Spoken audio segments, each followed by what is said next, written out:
नमस्कार। आज हम एक बहुत ही दिलचस्प सफर पर निकलने वाले हैं। एक तरफ है एक प्राचीन ध्वनि और दूसरी तरफ है मॉडर्न न्यूरोसाइंस। हम ये जानने की कोशिश करेंगे कि आज का विज्ञान गायत्री मंत्र के उच्चारण को आखिर किस नज़र से देख रहा है। तो सवाल सवाल बहुत सीधा है, पर उतना ही गहरा भी। क्या ऐसा हो सकता है? क्या वाकई हजारों साल पुरानी एक ध्वनि में इतनी ताकत हो सकती है कि वो हमारे दिमाग की, हमारे ब्रेन की बनावट को ही बदल दे?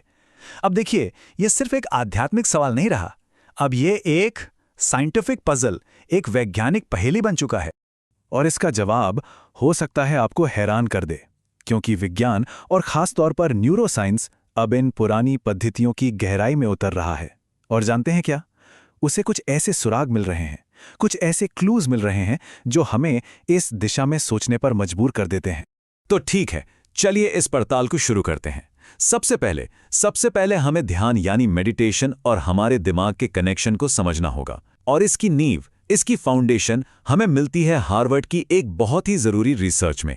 अब आगे बढ़ने से पहले एक जरूरी टर्म को समझ लेते हैं, ग्रे मैटर। अच्छा, ये ग्रे मैटर क्या है? आसान भाषा में कहें तो ये हमारे दिमाग का कंट्रोल रूम है, हमारा थिंकिंग पार्ट, हमारी याददाश्त, हमारे इमोशंस, हमारे फैसले लेने की ताकत, सब कुछ यहीं से चलता है। और यहीं पर एक वाकई बहुत ही दिलचस्प बात सामने आती है। साल 2011 में हार्वर्ड में एक लैंडमार्क स्टडी हुई, और इस स्टडी ने क्या दिखाया कि जो लोग रेगुलरली मेडिटेशन करते हैं उनके ग्रे मैटर की डेंसिटी यानी दिमाग के इस सोचने वाले हिस्से का घनत्व सचमुच बढ़ जाता है। ये कोई कल्पना नहीं है, बल्कि एक फिजिकल चेंज है, एक ऐसा बदलाव जिसे वैज्ञानिक माप सकते हैं। और मजे की बात यह है कि ये बढ़त दिमाग के किसी भी हिस्से में नहीं हुई, बल्कि सबसे जरूरी जगहों पर देखी गई, जैसे कि हिप्पोकैम्पस में, जो हमारे सीखने और याददाश्त का सेंटर है, या उन हिस्सों में जो हमें सेल्फ अवेयर और ज्यादा कंपैशनेट बनाते हैं। तो पहला कनेक्शन तो एकदम साफ है, ध्यान दिमाग को फिजिकल लेवल पर मजबूत बनाता है। तो ये तो हुई मेडिटेशन की बात, लेकिन हमारा सवाल तो ध्वनि से जुड़ा है ना? तो इसमें साउंड की क्या भूमिका है? चलिए एक कदम और आगे बढ़ते हैं और अब स्पेसिफिकली ध्वनि के असर को समझते हैं। और इसके लिए हम मदद लेंगे MIT की रिसर्च से। यहां एक और कमाल का साइंटिफिक कॉन्सेप्ट सामने आता है, न्यूरोप्लास्टिसिटी। यह शब्द सुनने में थोड़ा मुश्किल लग सकता है, पर इसका मतलब बहुत सिंपल है।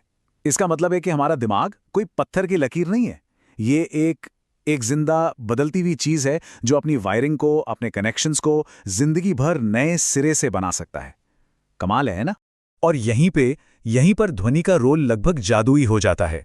MIT जैसे बड़े संस्थानों की रिसर्च बताती है कि कुछ खास तरह की आवाजें, कुछ खास साउंड पैटर्न्स दिमाग के इस रीवायरिंग प्रोसेस को गाइड कर सकते हैं। मतलब आवाजें हमारे ब्रेन के न्यूरल सर्किट को बदलने में एक्टिव रोल निभा सकती हैं। इस बात को एक लाइन में बहुत खूबसूरती से कहा गया है, मस्तिष्क सुनता है और सुनने की प्रक्रिया में वो खुद को नया आकार देता है। जरा सोचिए इस पर। इसका मतलब ये हुआ कि सुनना कोई पैसिव एक्टिविटी नहीं है। हर आवाज, हर ध्वनि हमारे मस्तिष्क की वायरिंग को बदलने की ताकत रखती है। अच्छा, तो अब तक हमने ध्यान और ध्वनि के साइंटिफिक बेसिस को समझ लिया।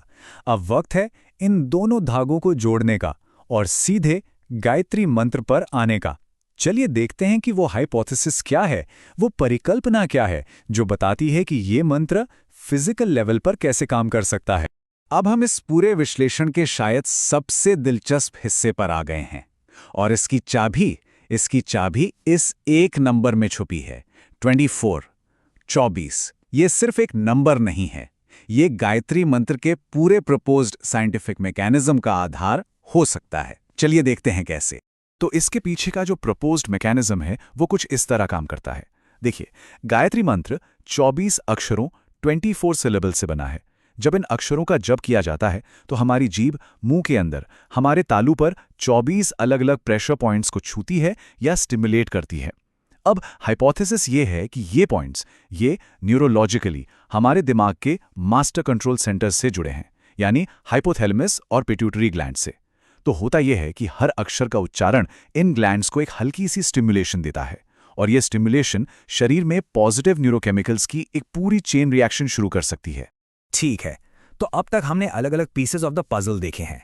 अब वक्त है इन सभी वैज्ञानिक कड़ियों को एक साथ जोड़ने का और एक पूरी बड़ी तस्वीर बनाने का।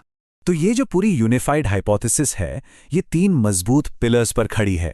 पिलर नंबर 1, हार्वर्ड की रिसर्च, ये हमें फाउंडेशन देती है कि हाँ, ध्यान से दिमाग में फिजिकल बदलाव मुमकिन है। पिलर नंबर 2, MIT की रिसर्च, ये हमें मैकेनिज्म बताती है कि कैसे ध्वनि इन बदलावों को गाइड कर सकती है। और पिलर नंबर 3, मंत्र की अपनी बनावट, ये हमें एक स्पेसिफिक एप्लीकेशन दिखाती है कि कैसे ये मंत्र टारगेटेड स्टिमुलेशन पैदा कर सकता है।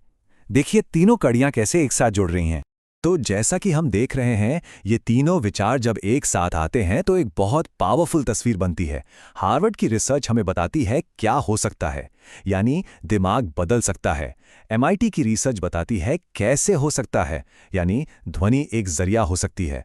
और गायत्री मंत्र का प्राचीन ज्ञान हमें एक स्पेसिफिक तरीका सुझाता है। ये मॉडर्न साइंस और एंशिएंट विजडम का एक वाकई अद्भुत संगम है। तो चलिए आज की बात यहीं एक सवाल के साथ खत्म करते हैं। अगर सिर्फ एक प्राचीन मंत्र के पीछे इतनी गहरी वैज्ञानिक संभावना छिपी हो सकती है, तो जरा सोचिए ऐसा और कितना प्राचीन ज्ञान होगा, कितनी विजडम होगी जो बस इस बात का इंतजार कर रही है कि आज का विज्ञान आए और उसकी पुष्टि करें।